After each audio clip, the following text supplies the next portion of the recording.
Boarding school में अगर आपका कोई पेरेंट है, आपका कोई सपोर्ट सिस्टम है, आपका कोई दोस्त है, आप जिसके साथ रहते हैं वो कौन है? वो आपके फ्रेंड्स हैं।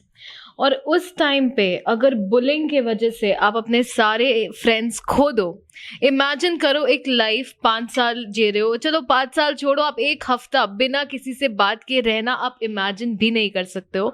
वो होता है बुलिंग में। सौम्या, तुम बाल ऐसे बना के आई हो ना, आज वो लड़का तुमको बहुत ज्यादा देख रहा था, ऐसी अटेंशन देगा तो लोग तुमको गलत समझेंगे। तुम बाल ना नॉर्मल ऐसे करके आना। सौम्या, तुम काजल ज्यादा लगा कर आई थी, वो ऐसे देख रहा था तुमको, क्या लोग सोचे। और मैं घर जाके सोचती है मेरे अच्छे के लिए बोल रही होगी, मेरे अच्छे के लिए बोल, and I have always been very outspoken. तो ना वो ऐसी ऐसी चीजें बोलती रहती थी। उसके बाद कभी जैसे एक बार क्या हुआ कि उसी के हक की लड़ाई मुझे उसके लिए लड़ने लगी पड़ी थी, क्योंकि वो कुछ बोलती नहीं थी। सब कुछ हो जाने के बाद मुझसे बोलती कि सौम्या, तुम ऐसे सबके सामने बढ़ बढ़ के बोल देती हो, लोगों को लगा तुम अच्छी लड़की नहीं हो, लड़कियां तेज आवाज में बात नहीं करती है। किसी वीडियो ने किसी ने कमेंट कर दिया था, सौम्या जी आपकी आवाज कोयल जैसी है। लगेगा मजाक, मैं रात भर उस कमेंट को देख रही थी और मेरे दिमाग में ना मेरी एक ही बात घूम रही थी कि कोई टाइम था लोग कहते थे सौम्या तुम्हारी आवाज भैंस जैसी है। और मुझे टिल डेट उस चीज़ का इम्पैक्ट इतना ना, मुझे आज तक कॉल रिकॉर्डिंग पे, वॉइस नोट पे अपनी आवाज़ सुनना नहीं पसंद है। यही एक वजह है कि कभी शूट के बाद मैं अपनी वीडियोस भी नहीं देखती हूँ घर जाके। मुझे पता है मेरी आवाज़ अच्छी नहीं है। तो किसी इंसान ने उस दिन कमेंट में बोल दिया कि आपकी आवाज़ ऐसी है, तो मुझे नहीं यकीन है उस चीज़ पे। तो इम्पैक्ट जो होता है वो कुछ ऐसा हो जाता है। तमिलनाडु में 1997 में सबसे ज्यादा रैगिंग के केस पाया गया। मतलब इतना ज्यादा था कि एक देशव्यापी मुद्दा बन गया रैगिंग को लेकर के। उसके बाद से जब ये मामला ज्यादा उठा तो 2001 में सर्वोच्च न्यायालय ने एंटी रैगिंग बोल रहा हूं, माफ कीजिएगा, कि रैगिंग को पूर्णतः प्रतिबंध कर दी का। तो माता पिता को बच्चों को भी समझाने का जरूरत है कि बुलिंग क्या है, और खुद भी समझने का जरूरत है कि वो बुलिंग क्या कर रहे हैं कि नहीं कर रहे हैं अपने बच्चों का।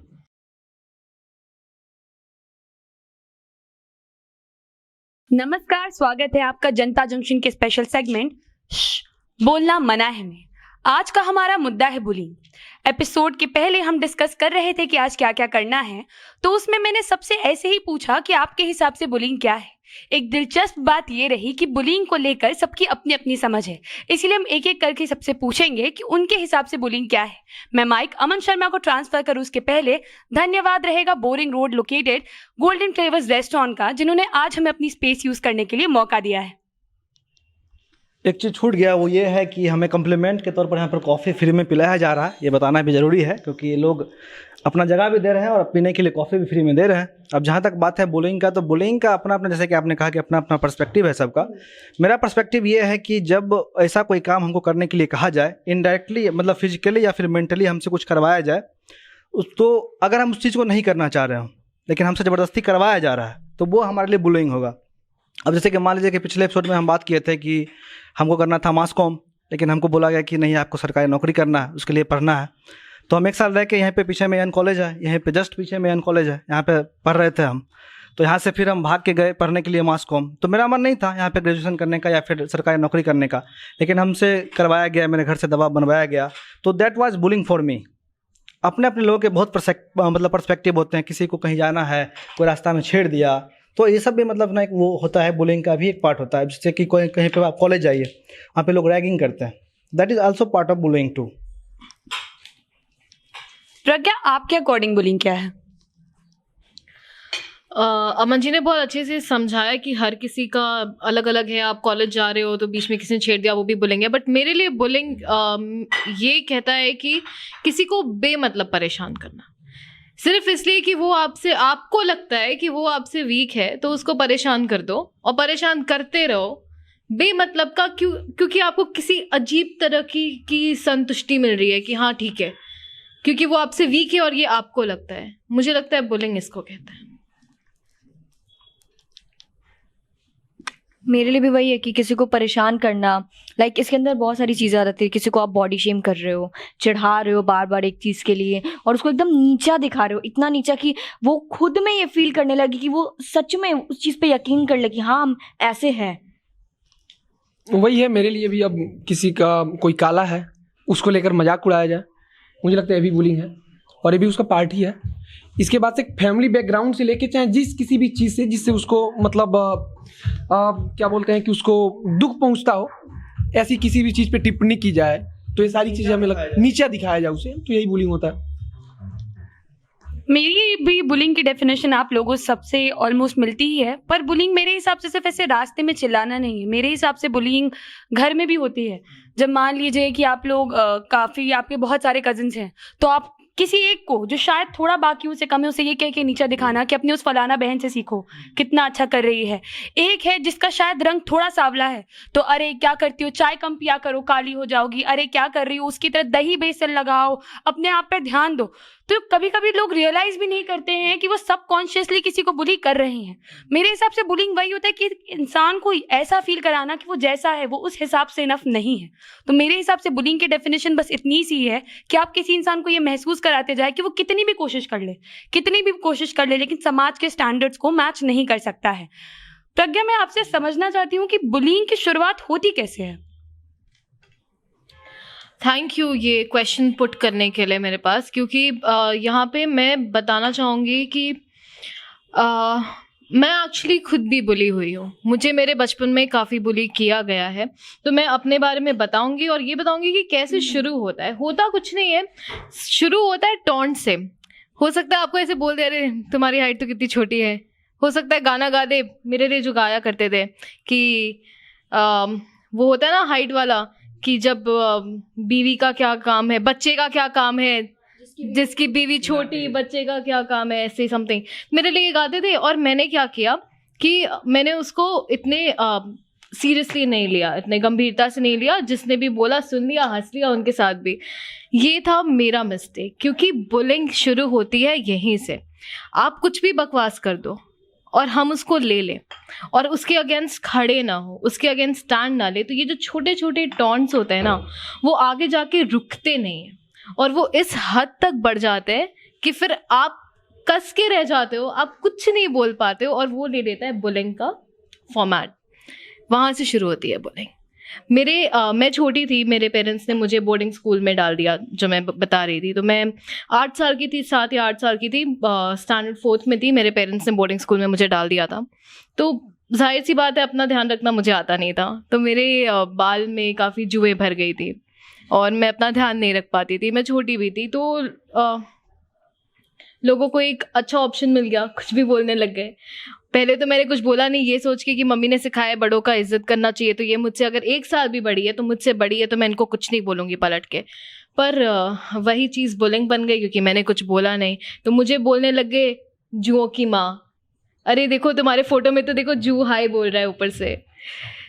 तो धीरे धीरे बुरा लगने लगा, पर तब तक काफ़ी देर हो चुका था, क्योंकि मुझसे बड़े थे ना, मैं कुछ बोल भी नहीं सकती थी। एक्चुअली मतलब एक ऐसा केस है बुलिंग का, हमको लगता है कि इसका 100% सफिशिएंसी इस बात को लेकर के है कि हर आदमी अपने जीवन में बुली होता है। जब से आप पैदा होते हैं तब से, अगर आप छोटे हैं, मतलब कि नाटे हैं, काले हैं, गोरे हैं, तब भी हर चीज़ में बुलिंग होता है। आप स्कूल जाते हैं, स्कूल में आपका बुलिंग होता है। आपके जो सीनियर होते हैं वो आपको मारते हैं, पीटते हैं, कुछ बोलते हैं कपड़ा खोल के दिखाओ, कुछ बोलते हैं ये करके लाओ, पानी पिलाओ। उसके बाद आप कॉलेज जाते हैं, वहाँ पे आपका रैगिंग होता है। बहुत बार मतलब ऐसे कॉलेज में होता है जहाँ पर मतलब रैगिंग की वजह से बहुत बच्चे मर जाते हैं। बहुत ऐसा केस है जिसमें कि देखा जाता है कि एक बार केस हुआ था, कहीं का केस था कि एक बच्चा 36 घंटे तक अपने रूम में बंद रह गया था, क्योंकि उसको मतलब रैगिंग करके मतलब उसको बुली किया गया था। और मतलब कि आप ऐसा देखिए कि कानून होने के बावजूद भी बहुत सारे ऐसे कॉलेज हैं, जैसे कि इंडिया के सबसे बड़े आप कहिए कि मेडिकल स्कूल या कॉलेज एम्स में, वहाँ पर पिछले कुछ साल पहले 12 बच्चों को वहाँ से हटा दिया गया, क्योंकि वो लोग मतलब बुली कर रहे थे। जब मतलब समझिए कि इतने बड़े बड़े स्कूल्स में जब ये हो रहा है रैगिंग के कानून के बावजूद, तब मतलब आप कहाँ बचकर जाएंगे। आपके घर में बुलिंग है, आपके कॉलेज में बुलिंग है, आप जहाँ जाते हैं वहाँ पर बुलिंग है। तो हमको लगता है कि मतलब 100% इसका मतलब वो है कि सफिशिएंसी हर इंसान में होता है बुलिंग। एक चीज़ हम बोलना चाहेंगे, मतलब ये जो बुलिंग है ये बहुत इफेक्ट भी करता है एक बच्चे को, और सिर्फ ना केवल ये बच्चे के साथ हो रहा है, जैसे सर बोले अभी, ये आपके बड़े होने के पास भी होता है। जैसे हम अपना खुद का एग्जांपल देंगे, जब हम 1-2 क्लास में थे तो मेरा बुक कॉपी फटा रहता था, मतलब हम कवर ठीक से नहीं लगाते थे, तो एक ही चीज़ हमको बोला जाता था कि फटीचर ऐसे बोल के चिढ़ाया जाता था। और उसके बाद वो एक ट्रॉमा होता है, जस्ट इमेजिन वो चीज़ हमको आज तक याद है, तो वो कितना इफेक्ट करता है किसी इंसान को, मेंटली इफेक्ट करता है, आपके हेल्थ इश्यूज खराब होते हैं। क्योंकि आप जब आप मेंटली इफेक्ट होते हो तो आपका मन नहीं करता कि आप कुछ खाओ, अपने पे ध्यान नहीं देते। उसकी वजह से हम अपना ही एग्जाम्पल के तौर पे बता रहे हैं कि कैसे इफेक्ट करता है। आपका पढ़ाई में मन नहीं लगेगा, और आप उस चीज़ को बिलीव करते जाओगे कि जो बोल रहा है बिल्कुल सही बोल रहा है। मतलब ऐसे एक ट्रॉमा होता है वो एक, कि मतलब जिस चीज़ को आप भूल ना पाओ। और जब हम हॉस्टल में गए थे, जब हम अपने कॉलेज पढ़ने गए थे, अभी 1-2 साल पहले का बात है, तो हमको ये चीज़ बोला जाता था कि सृष्टि तुम्हारा फिगर बिल्कुल अच्छा नहीं है, तो तुम रिपोर्टिंग कर ही नहीं पाओगी, तुम रिपोर्टिंग नहीं कर सकती हो, तुम उसको छोड़ दो। और सबसे बड़ी बात ये है कि आप इंसान उस चीज़ पे बिलीव भी कर लेता है कि हाँ ये सही बोल रहा है, और हम बिलीव भी कर लिए कि हाँ ये सही बोल रहा है। अपने पापा को बोले कि पापा हमको घर वापस आना, मेरे से नहीं होगा, क्योंकि इंसान उस चीज़ पे बिलीव करने लगता है, किसी को बोल नहीं पाता है, सब कुछ वहीं पे मतलब लगता है कि सच में इंसान सही बोल रहा है, हम ही वैसे हैं। और ऐसे हॉस्टल में जो रैगिंग वगैरह का है तो काफ़ी तरह की चीज़ें होती है। अब जैसे अभी मैं इसके पहले मैं बता रहा था कि कमरे में कुछ सीनियर आए और जूनियर को खड़ा करके कहा कि पंखा बंद करो। जूनियर गया, पंखा बंद किया, फैन ऑफ करके आया और सीनियर ने कहा कि जब तक फैन चल रहा है तब तक अब तुम गाली दो। वहाँ पे एक जो होता है ना कि डर होता है उन जूनियर्स में, वो गाली देगा। वहाँ पे खड़ा होकर वो गाली दे रहा है, पंखा जब तक नहीं रुका वो लगातार गाली दे रहा है। जैसे पंखा रुका तो अब सीनियर इस बात पे सवाल कर रहा है कि तुम सीनियर के सामने गाली क्यों दे रहे हो। मतलब पहले खुद बोला कि पंखा जब तक नाचे गाली दो, उसके बाद से कह रहा है कि अब तुम गाली क्यों दे रहे हो। ये छोटी छोटी चीज़ें जो होती हैं कि मेंटली इतना ज़्यादा इफेक्ट कर देती हैं कि कई बार हम लोग सुसाइड वगैरह के रूप में वो सब सामने आ जाती हैं कि कोई लड़का हॉस्टल की छत से कूद के सुसाइड कर लेता है, यहाँ तक नौबत पहुँच जाती है। हाँ, और ये सुसाइड का चीज़ तब स्टार्ट होता है ना जब आप एकदम आइसोलेटेड फील करो, आपको लगता है कि मतलब अलोन फील करने लगते हो। आप सब साथ होता है फिर भी आप अकेला फील करते हो, आपको लगता है कि कोई बात करने वाला नहीं है, सब तो वैसे ही सोचता है। और ये चीज़ धीरे धीरे सुसाइडल बन जाता है अगर आप खुल के इसके बारे में सबको नहीं बताओ तो। जैसे कि मेरे भाई का भी मामला है, जब वो गया था सीतामढ़ी में पॉलिटेक्निक करा था, हालांकि अब उसका पॉलिटेक्निक पूरा हो गया है। तो जिस टाइम गया था तो शुरू में गया था तो सीनियर लोग उसके मतलब रूम में आते हैं और बोलते हैं कि मतलब ये लोग 10 लोग थे, तो बोलते हैं कि जितना भी कॉलेज में मतलब हॉस्टल में वो है शीशा है खिड़की उड़की में, सब जाके फोड़ दो। ये लोग आप बेचारे डर के मारे गए, रात में जाके फोड़ फाड़ दिए। अगले दिन ये लोग को बहुत पिटाई उटाई लगा। तो लेकिन मतलब सीनियर का वहाँ पे गलती था, लेकिन पिटाई लगा मेरे भाई को। तो ऐसे बहुत सारा जैसे मामला है। अब जैसे कि हम कुछ दिन पहले एक केस बता रहे थे कि बच्चा को मारना लोग कितना मतलब समझते हैं कि इफेक्टिव होता है। वो मतलब लोग सोचता है कि जैसे कुछ बोल रहा है तो एक थप्पड़ मार दिया चुप हो गया, उनके लिए ईज हो जाता है। लेकिन वो चीज़ बाद में जाकर के कितना उस बच्चे के लिए हार्मफुल होता है। लोग पढ़ाई लिखाई के लिए होता है, लोग चुप रहने लगते हैं। और ऐसा नहीं होता है कि मारने के बाद बच्चा चुप हो जाता है या फिर कुछ नहीं करता है, उसके बाद भी बच्चा करता है। लेकिन तब उसका फोकस इस बात पे होता है कि हम कुछ ऐसा करें तो मेरे बाप को या फिर मेरे शिक्षक को पता ना चले। आपने शायद इस पे एक रिपोर्टिंग भी किया था कि कोई एक स्टोरी बनाया था जिसपे मारने उड़ने के बच्चों को लेके शायद 168 थप्पड़ मारा गया था। हाँ, 168 थप्पड़, कुछ इसी टाइप का, पढ़ाई उड़ाई को लेके। अब अगर देखिए, अगर हम इसके मूल में जाए, रैगिंग का, जो रैगिंग का भी बात हो रहा है, जो बुलिंग का पार्ट है, तो रैगिंग के मूल में जाए तो कहा जाता है कि 7वीं 8वीं जो शताब्दी था उस समय इसकी शुरुआत एक अच्छे उद्देश्य के लिए हुआ था। जो खिलाड़ियों के जो टीम होती थी, जो लोग खेल खेलते थे, उनमें एक भावना भरने के लिए कि ये लोग अच्छा खेलें, अच्छा प्रदर्शन करें। कहा जाता है कि इसकी शुरुआत वहीं से हुआ था, जो कि मतलब धीरे धीरे चल के आज इस रूप में सामने आ रहा है। सबसे पहली मौत बताया जाता है जो रिकॉर्ड के अनुसार कि न्यूयॉर्क में कोई एक यूनिवर्सिटी था, वहाँ से किसी छात्र ने रैगिंग से तंग आकर उसकी मौत हुई थी। छत से शायद वो गिरकर मर गया था।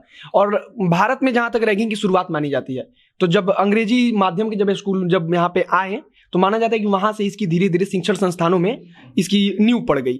अंग्रेजी मीडियम के जो स्कूल होते थे, इंग्लिश मीडियम के, वहाँ ये चीज़ें धीरे धीरे होने लगी। और आज ऐसा दौर है कि आज हमें लगता है कि हर एक स्कूल में जहाँ हॉस्टल हो, बेसिकली देखिए कॉलेज अगर बच भी जाता है, जैसे यूनिवर्सिटी कैंपस में क्या होता है कि आमतौर पर दिन भर बच्चा सेफ महसूस कर लेता है, टीचर होते हैं, प्रोफेसर होते हैं, तमाम तरह की चीज़ें होती हैं। लेकिन जब हॉस्टल जिस यूनिवर्सिटी में होता है, कैंपस के अंदर हॉस्टल होता है, असली चीज़ वहाँ पे होता है। जब वो शाम को जाता है तो सब कुछ उसके हाथ में आ जाता है, सीनियर के हाथ में आ जाता है। आप हॉस्टल और कैंपस की बात करें, इसी पे मैं अगेन बोर्डिंग स्कूल का एग्जांपल लाना चाहती हूँ, क्योंकि बोर्डिंग स्कूल में क्या होता है कि हम सिर्फ अपने फ्रेंड्स से घिरे होते हैं। बोर्डिंग स्कूल में अगर आपका कोई पेरेंट है, आपका कोई सपोर्ट सिस्टम है, आपका कोई दोस्त है, आप जिसके साथ रहते हैं वो कौन है? वो आपके फ्रेंड्स हैं।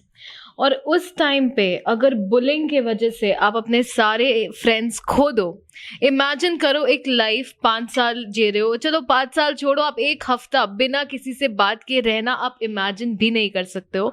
वो होता है बुलिंग में। मुझे याद आ गई अपनी कहानी, जब आप अपनी कहानी बता रही थी। मेरे घर से मेरी मम्मा ने राखी भेजी थी। राखी का त्यौहार था, हम हिसार में थे, तो वहाँ से रोज़ आना जाना तो पॉसिबल था नहीं, तो मेरी मम्मी ने राखी भेजी थी। और एक दिन क्या हुआ कि कुछ लड़कियाँ जो मुझे परेशान किया करती थी, उन्होंने मेरे को ऐसी कैजुअली आके बोला, सुनो अपने रूम में जाओ, तुम्हारे बिस्तर पे तुम्हारे लिए कुछ सरप्राइज़ रखा है। मैं गई रूम में, मेरे बेड पे मेरी मम्मी ने जो राखी भेजी थी उसको कैंची से काट काट करके ऐसे उसके चित्रे छोड़ दिए थे। ना मैं यूज़ कर पाई, मैं कुछ भी नहीं कर पाई। और वो कुछ आया था जो मेरे घर से था, किसी ने प्यार से भेजा था, और किसी को ये लगा कि मैं उससे वीक हूँ, मैं उससे लड़ नहीं पाऊंगी, मैं कुछ नहीं कर पाऊंगी, तो मेरे राखी को उन्होंने काट के बिस्तर पे छोड़ दिया। उस चीज़ के बाद क्या हुआ, एक बच्चे के दिमाग में क्या चलता है, क्या इम्पैक्ट पड़ता है। मुझे ये लगा कि शायद मैं इन लोग की लेवल की नहीं हूँ, तो मुझे अपना लेवल बढ़ाना चाहिए। तो मैंने झूठ बोलना शुरू कर दिया कि मेरे घर में 3 लैपटॉप है, मेरे घर में ये है वो है। यहाँ से शुरू होता है दूसरी कहानी, क्योंकि मुझे लगा मैं उनका लेवल, अपना लेवल उनके जितना बढ़ा रही हूँ, पर हुआ क्या, वो और बैकफायर कर गया। क्योंकि लोग तो मुझे पहले ही बोलते थे जो भी बोलते थे, फिर बोलने लगे ये तो झूठी है। उसके बाद मेरे कोई दोस्त ही नहीं बचे। मैं झूठी इसलिए बनी क्योंकि मैं दोस्त चाहती थी, पर वो सिर्फ बुलिंग को बढ़ावा देता था। एक और चीज़ जैसे ये जो बुलिंग होता है वो आपके हर छोटी चीज़ को लेके भी हो सकता है। जैसे हम थे तो हमको ये बोला था कि तुम हम क्यों बोलती हो, तुम्हारे साथ और कितने लोग हैं जो तुम हम बोलती हो। एग्जैक्टली कि तुम हम कितने बोलती हो, तुम तो देखने से लगते हो भाई, तुम बिहारी हो, तुम हम, मतलब यही सवाल आता था, हम क्यों बोलती हो तुम, तुम्हारे साथ और कितने लोग हैं, और बोल के बस हंस देंगे और आप रिप्लाई भी नहीं कर पाओगे कि क्या बात है। जैसे कि आप अभी बोले कि बिहारी होने पे बोला जाता है, तो ये तो मतलब एक रीजन का हो गया, रीजन मतलब स्पेसिफिक हो गया। लेकिन अगर बात किया जाए कॉमन में, तो जैसे कि अभी मतलब रैगिंग का बात हो रहा था कॉलेज वॉलेज में, तो इससे आपका ध्यान हम दूसरी तरफ ले जाना चाहते हैं।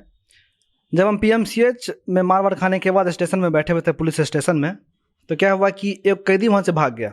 ठीक है, कैदी वहाँ से भाग गया, हम लोग वहाँ पे बैठे हुए थे, मेरे बगल में एक कैदी था। और क्या हुआ कि जो एक वहाँ पे साहब बैठे हुए थे, कुछ लिख रहे थे, तो जैसे उठ के सुबह में बाथरूम गए, कैदी वहाँ से उठा भाग गया। गेट पे एक मतलब चौकीदार बैठा हुआ था, वो भी संजोग से कहीं चला गया था। जब वो भाग गया तब उधर से मतलब वो आते हैं दरोगा जी, उसको एकदम इतना भद्दा भद्दा गाली दिए मेरे सामने में। मतलब हर विभाग में है, कहीं पे भी, मतलब पुलिस स्टेशन में जाइए, जो सीनियर है वहाँ पे जूनियर को मतलब गाली दे रहा है। उसके बाद आप डॉक्टर के यहाँ जाइए, वहाँ पे जो मतलब कि जूनियर डॉक्टर्स हैं उसको लोग गाली दे रहे हैं, हर जगह है। अभी हम लोग रैगिंग और बुलिंग की बात कर रहे हैं, तो हम लोग स्कूल्स और कॉलेजेस की बात कर रहे हैं। मैं आपको एक बताती हूँ, एक रिपोर्ट के मुताबिक 55% Indian employees were bullied at work. तो ये रैगिंग और ये जो बुलिंग है वो सिर्फ स्कूल्स, कॉलेज और घरों तक ही सीमित नहीं है, ये वहाँ तक भी जाती है। और ये वर्क प्लेस पे बुली होने का सबसे बड़ा डिसएडवांटेज क्या है कि जब आप एक सर्टेन एज पे पहुंच जाते हो तो आपसे एक्सपेक्ट किया जाता है कि आप चीज़ों को अपने हिसाब से हैंडल कर सकते हो। उसके बाद लोग आपसे ये एक्सपेक्ट करते हैं कि हाँ, आप कोई बोलेगा तो आप पलट के जवाब दे दोगे। लेकिन व्हाट इफ मुझे बुली करने वाला मेरा बॉस है, मुझे उससे तनख्वाह लेनी है, मुझे अपनी नौकरी बचानी है, अपनी सैलरी से मुझे अपना घर चलाना है, तो रोज टॉर्चर होकर उस वर्क प्लेस के एनवायरनमेंट में भी जाओ। और यहाँ मैं क्लियर कर देती हूँ, ये मेरे ऑफिस का सीन नहीं है, मैं बिल्कुल इस रिपोर्ट की बात कर रही हूँ। हमारे ऑफिस का वर्क प्लेस बहुत अच्छा है, इसलिए कमेंट में आके बिल्कुल मत पूछेगा जनता जंक्शन के वर्क एनवायरनमेंट के बारे में, पर मैं आपको बता रही हूँ, ठीक है। और ऑफिस में कैसे होता है, इनवैलिड क्रिटिसिज्म, बिना मतलब उसके काम के लिए कोसना, जबरदस्ती उसका मजाक उड़ाया जाना, सोशल एलिमिनेशन, मतलब ऑफिस में जो ग्रुपिज्म वगैरह करने लग जाते हैं लोग, किसी एक को सेक्लूड कर देना, इन सब, हाँ एक मिनट, इन सब चीज़ों से शुरुआत होती है। उसके बाद अब एक एज पे आने के बाद ना, मेरी माँ कहती है कि बड़े होने के बाद लोग ज़्यादा दोस्त नहीं बनाता है, जो दोस्तियाँ होती है वो एक सर्टेन एज तक हो जाती है, उसके बाद बस आप लोग से मिलते जाते हो और किस्सा चलता जाता है, तो आपके पास दोस्त भी नहीं होते उस वक्त बात करने के लिए। तो वो जो आइसोलेशन और हर चीज़ की आप बात कर रही थी, जब इस एज में होती है वो आइसोलेशन, तो बन जाता है डिप्रेशन, और वो डिप्रेशन चलते चलते कब सुसाइडल थॉट्स आने लगे, कब इंसान अपनी जिंदगी गंवा दे, इसके बारे में समझ ही नहीं आता है। तो जैसे आप बोली कि किस ऑफिस प्लेस में, जैसे हम बहुत जगह सुने हैं ऐसा, मूवीज वगैरह में भी देखे, और ऐसा होता भी है, मतलब मेरे वर्क प्लेस पे नहीं होता, बट ऐसा होता है कि लोग सेक्सिस्ट कमेंट मारते हैं। लड़की है तो उसको इस चीज को लेके बोलेंगे कि अरे तुम तो लड़की हो, तुमसे थोड़ी होगा, और बस उस चीज को मजाक में ले लेंगे, और वो कब आपको लग जाएगा, हाँ बहुत बॉस के साथ, ये भी एक बुलिंग ही हुआ। मतलब आप मतलब एक छोटा सा सेक्सिस्ट कमेंट, और वो कितना ज्यादा इफेक्ट कर सकता है कोई सोच भी नहीं सकता। मुझे याद आ रहा है कि एक बार हम लोग कहीं थे, तो कोई लड़की गाड़ी चला रही थी, हम लोग के साथ में थी वो भी लड़की, लेकिन वो कार चलाने वाली थी। तो हम लोग मजाक में जाएंगे, भाई साहब हम नहीं बैठेंगे, पहले तुम बैठ जाओ, हम नहीं बैठेंगे तुम बैठ जाओ, चला कौन रहा है। तो सब देख के, मतलब जो लड़के थे सब देख रहे हैं, ये चलाएगी ऐसा वाला। तो हमें लगता है कि मतलब हंसी मजाक की चीज़ें हैं, लेकिन कहीं ना कहीं धीरे धीरे समय के साथ इतनी ज़्यादा प्रभावी हो जाती हैं। अभी थोड़े वक्त पहले सृष्टि ने अपनी बुलिंग को एक्सप्लेन करते हुए कहा था कि हमारे बारे में जब कोई कुछ चीज़ें बोलता है तो हम उन पर यकीन कर लेते हैं। मैं एक्सप्लेन करना चाहूँगी यकीन क्यों कर लेते हैं। मतलब क्योंकि जो बोलने वाले लोग होते हैं ना, जो आपको आपकी कमियां गिनाते रहते हैं, वो आपका कोई करीबी होता है। मुझे याद है मेरी स्कूल टाइम की जो बेस्ट फ्रेंड थी, नाम मैं कैमरे पे नहीं लूंगी, लेकिन मेरे जो भी दोस्त होंगे वीडियो देखने वाले वो सब पहले ही समझ जाएंगे। तो वो बाकियों के सामने कुछ नहीं बोलती थी।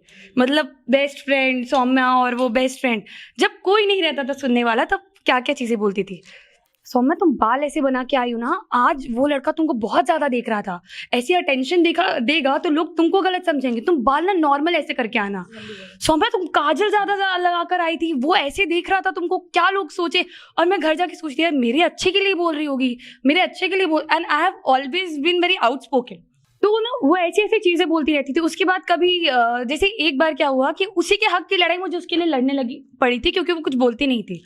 सब कुछ हो जाने के बाद मुझसे बोलती कि सौम्या तुम ऐसे सबके सामने बढ़ बढ़ के बोल देती हो, लोगों को लगा तुम अच्छी लड़की नहीं हो, लड़कियां तेज आवाज में बात नहीं करती है। तो अब जो कह रही थी ना, किसी के फिजिकल एट्रीब्यूट्स के लिए उसको छेड़ा जाता है, लोगों को इस चीज के लिए भी परेशान किया जाता है कि उनकी आवाज कैसी है। आप लोगों को याद होगा कुछ वक्त पहले मेरे किसी वीडियो ने किसी ने कमेंट कर दिया था, सौम्या जी आपकी आवाज कोयल जैसी है। लगेगा मजाक, मैं रात भर उस कमेंट को देख रही थी और मेरे दिमाग में ना मेरी एक ही बात घूम रही थी कि कोई टाइम था लोग कहते थे सौम्या तुम्हारी आवाज भैंस जैसी है। और मुझे टिल डेट उस चीज़ का इम्पैक्ट इतना ना, मुझे आज तक कॉल रिकॉर्डिंग पे, वॉइस नोट पे अपनी आवाज़ सुनना नहीं पसंद है। यही एक वजह है कि कभी शूट के बाद मैं अपनी वीडियोस भी नहीं देखती हूँ घर जाके। मुझे पता है मेरी आवाज़ अच्छी नहीं है। तो किसी इंसान ने उस दिन कमेंट में बोल दिया कि आपकी आवाज़ ऐसी है, तो मुझे नहीं यकीन है उस चीज़ पे। तो इम्पैक्ट जो होता है वो कुछ ऐसा हो जाता है। मतलब जैसे ये बोली, ये सब चीज़, हर चीज़ को लेके आपको बोला जाएगा। जैसे हम थे तो मेरा बाल काफ़ी पतला था, तो हमको बोला जाता था कि इसके बाल वाले चीज़ से हमको याद आया कि यार सृष्टि पता है सब कुछ ठीक है, मगर बाल थोड़ा तुम सही से बना के आओगे ना तुम बहुत अच्छी लगोगी। वैसे लगते नहीं होगी ना, तुम बाल थोड़ा सही से करके आओगे ना सृष्टि तुम बहुत अच्छी लगोगी। तुम ये दुपट्टा कैसे रखती हो यार, ऐसे मत रहा करो, तुम्हारा बाल ऐसे क्यों है, तुम कुछ लगाया करो। सबसे बड़ा चीज़, तुम कुछ इलाज करो, तुम कुछ लगाया करो। तुम, हाँ, इस चीज को बोला था कि तुम कुछ खाती क्यों नहीं, इतनी पतली क्यों हो, कुछ खाया करो, पता है तुम मोटी हो जाओगे ना बहुत अच्छी लगोगी। एक चीज तो मुझे लगता है ना कि हमारी सोसाइटी में बहुत बड़ी प्रॉब्लम है। मतलब जिनका वेट थोड़ा ज्यादा है उनको तो ये बोल बोल के परेशान कर ही देते हैं कि वेट लूज करो, वेट लूज करो। इवन तो वो अपनी बॉडी में बिल्कुल कंफर्टेबल है। लोग ये चीज समझते ही नहीं है कि पतले लोगों को कितना ज्यादा परेशान किया जाता है वेट पुट ऑन करने के लिए। एक ही चीज बार कुछ खा लो, कुछ घर पे खाना नहीं देते कि अरे देते हैं मुझे मेरे घर पे खाना, लेकिन आपके ताने सुन सुनकर इतना स्ट्रेस हो गया है कि खाना मेरी बॉडी पे असर नहीं दिखाता है। दूसरी चीज, अभी जो आपने बाल वाली बात की, अभी हम लोग बात कर रहे थे, उस दौरान सबने अपने अपने केसेस अपने डायलॉग्स में मेंशन किया है कि लोग सुसाइड कर लेते हैं। अमन जी, आपने ऐसे कभी केसेस देखे हैं जब एक्चुअली लोग बुलिंग से परेशान होकर उस हद तक मजबूर हो गए कि उन्हें अपनी जान लेनी पड़ी? देखिए, पहला जो केस है जो हम आपको बता रहे थे कि 36 घंटा तक एक बच्चा अपने आप को रूम में बंद कर लिया था। ये मामला था गुरुग्राम यूनिवर्सिटी का, जब मतलब उसको बहुत मतलब परेशान किया जा रहा था। तो मतलब वो लड़का था, वो 36 घंटा तक अपने रूम में बंद रह गया था। और जैसा कि हम आपको एम्स के बारे में बता रहे थे कि एम्स ने 12 बच्चों को करीब सस्पेंड कर दिया था, क्योंकि वो फर्स्ट ईयर के जो मतलब स्टूडेंट थे उनको मतलब परेशान कर रहे थे। एक मामला देखिए है, first year BCom student was beaten senseless by 5 seniors and end up hospitalised, यानी कि उसको इतना पीटा गया कि मतलब हॉस्पिटल में भर्ती हो गया। एक है, when an 11-year-old student was harassed by seniors who forced him to dance and give them massages, यानी कि उसको पीटा गया और बोला गया कि तुम हमको मसाज करो। एक है, 14-year-old boy committed suicide after being bullied by his schoolmate. ये मतलब उसका नाम था रौनक बनर्जी, जो क्लास 9 में था। उसके बाद उसको मतलब इतना परेशान किया गया कि मतलब सुसाइड कर लिया। ऐसा ही बहुत सारा मामला है, 20 मामला है, लेकिन समय काफ़ी कम है इसलिए पूरा नहीं बता रहे हैं। जितना मामला था अभी फिलहाल में बता दिया। एक चीज मैं आपको यहाँ ये बता देती हूँ कि हमारे देश में बुलिंग के लिए कोई कानून नहीं है। वजह उतनी ही क्योंकि बुलिंग हर किसी के लिए सब्जेक्टिव है, तो आप कोई एक फिक्स सेट ऑफ रूल्स बना नहीं सकते उन चीज़ों को डील करने के लिए। लेकिन बुलिंग का जो एक पार्ट है रैगिंग, उसके लिए हमारे पास कुछ कानून है। और मैं चाहती हूँ कि मोहित आप हमें कुछ एंटी रैगिंग लॉज के बारे में बता दें।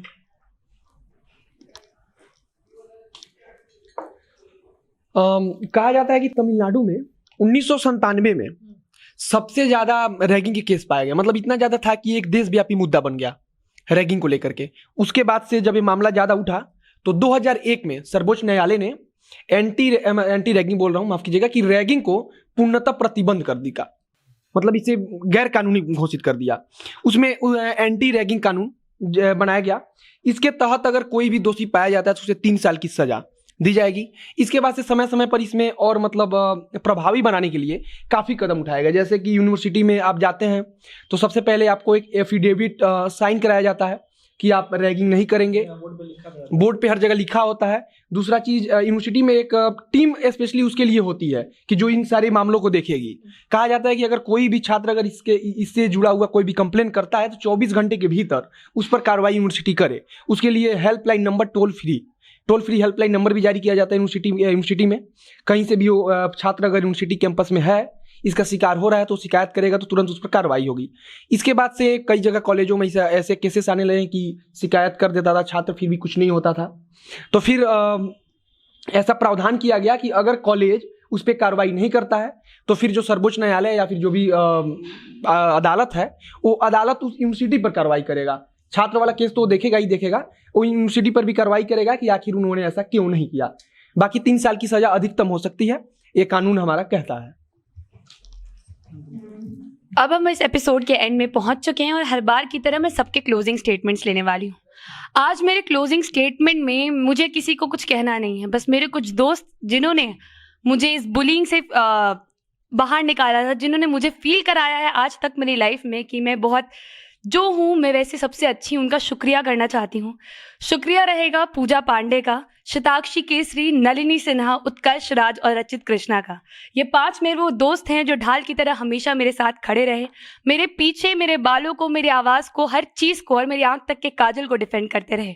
और आज भी जब कभी मैं थोड़ी परेशान हो जाती हूँ और कहती हूँ कि मुझे मेरे बारे में ये चीज़ पसंद नहीं आती, तो रात रात जाग जाते हैं मुझे बस भरोसा दिलाने के लिए कि मैं जैसी हूँ वैसे ही सबसे अच्छी हूँ। मैं अपने अंतिम में यही कहूँगा कि अच्छा, ये पता है क्या है, टेबल थोड़ा ऐसा हो गया ना, हम ही नाम रख दे क्या 2-3 लोगों का नाम नहीं रख करें, नाम रखें कॉलेज वाला प्रिंस भैया का नाम रखेंगे।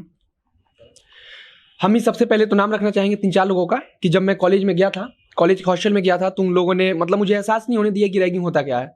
प्रिंस भैया है, शुभम है, शशांक भैया है, इन लोगों का शुक्रिया रहेगा कि उन्होंने रैगिंग क्या होता है मुझसे इसका परिचय भी नहीं होने दिया। हालांकि अपने साथ के कई साथियों का मैं अपने आंख से देख चुका हूं कि रैगिंग क्या होता है। रात को 12 बजे बरामदे में ऐसे खड़ा करके सीनियर उस पर गाली देता था।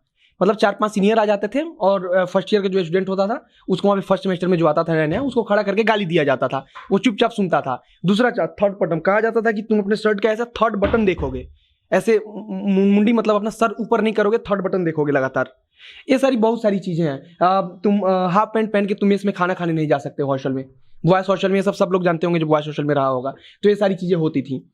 और इसके अलावा जो एक चीज़ मैं कहना चाहूँगा 3-4 लाइन की, जो हम लोग रैगिंग के बारे में बात कर रहे हैं, रैगिंग वाकई में जब इसकी शुरुआत हुई थी तो उस समय इसके पीछे का कोई ऐसा मतलब नहीं था। भारत में भी जब ये आया तो माना जाता है कि एक माइंड को डेवलप करने के लिए ही थे।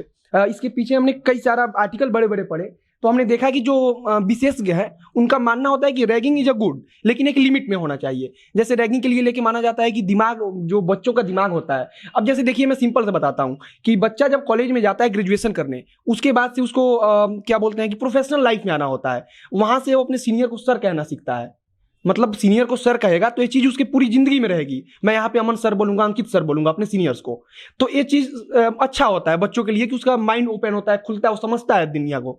लेकिन जब चीज़ें जब वही है कि हद से ज़्यादा बढ़ जाती हैं तो कोई भी चीज़ बुरा हो जाता है। अमृत भैया बहुत ज़्यादा पी लीजिएगा तो कहा जाता है कि वो नुकसान करता है, तो यही चीज़ है रैगिंग के साथ भी। हम अपने एंडिंग में यही बोलना चाहेंगे कि वो चीज़ जब स्टार्ट होता है ना तो एक तरीके से उस चीज़ को सिर्फ आप रोक सकते हो। अगर वो हो रहा है तो उस वक्त को उसी वक्त रोको, और जो वो बोल रहा है सबसे ज़्यादा कोशिश करो कि आप उस चीज़ को बिलीव ना करो, क्योंकि जैसे हम अपने पर्सनल एक्सपीरियंस से बताए, आप उस चीज़ पे यकीन करना स्टार्ट कर देते हो तो उस चीज़ पे बिल्कुल यकीन मत करो।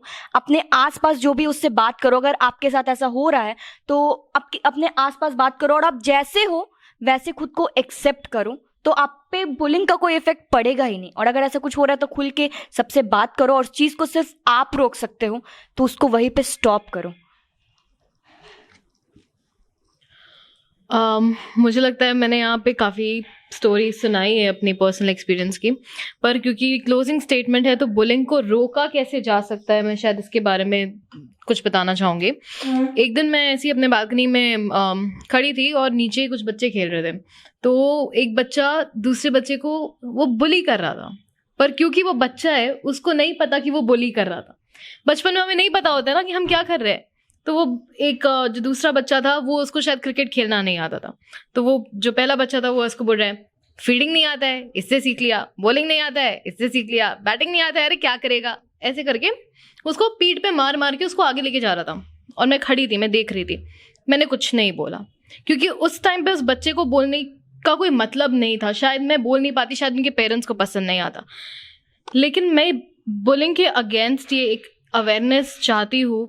अगर आप लोग कभी देखो आसपास कभी हो रहा है तो उनके पेरेंट्स से जाके बात करो, उनके पेरेंट्स को बताओ कि आपका बच्चा ये कर रहा था, क्योंकि पेरेंट्स ही समझा सकते हैं। पेरेंट्स को समझने की ज़रूरत है बुलिंग क्या होती है और क्या इम्पैक्ट छोड़ सकती है। मैं आज तक दांत दिखा के फ़ोटो में नहीं खिंचवा सकती क्योंकि मुझे बचपन में बोला गया कि तुम्हारी स्माइल बहुत गंदी है। मेरे टीचर ने मुझे बोला पी से पिग लगती हो प्रज्ञा के जगह। मैं आज तक स्माइल नहीं कर सकती दांत दिखा के। तो बहुत ही गंदा इम्पैक्ट छोड़ता है बुलिंग, बहुत ही लंबा इम्पैक्ट छोड़ता है बुलिंग। बुलिंग के अगेंस्ट अवेयरनेस उठाइए, जहाँ भी देखें आप कोशिश कीजिए कि उनको बता सके कि गलत है और आगे गलत ही होगा। देखिए पर्सनली रैगिंग हम फील नहीं किए कभी आज तक, बुलिंग बहुत बार किए हैं। और जैसा कि सिस्टर बोल रहे थे कि हम खुद को मतलब रोक सकते हैं कि बुलिंग ना हो या फिर हम ना करें, लेकिन होता है इसके एकदम उलट है। अब जैसे कि मान लीजिए कि हम गए कॉलेज, अगर मेरे साथ रैगिंग हुआ तो हम सोचते हैं कि साला हम भी सीनियर होंगे तो हम भी रैगिंग करेंगे, मेरे साथ जो सीनियर आएगा उसके साथ हम भी करेंगे। बच्चा में ज़्यादा मार वार नहीं खाए स्कूल में, लेकिन जब भी मास्टर साहब मारते थे तो हमको लगता था हम भी बड़ा होंगे, हम भी मास्टर बनेंगे, हम भी मारेंगे बच्चा लोग को। हालांकि बचपना था, लेकिन मतलब ऐसा नेचुरल होता है, खुन्नस भरता है अंदर में, मतलब जो होता है। लेकिन वही है कि उस बात से भी हम आपके इत्तेफाक रखते हैं कि खुद में ही वो हो सकता है।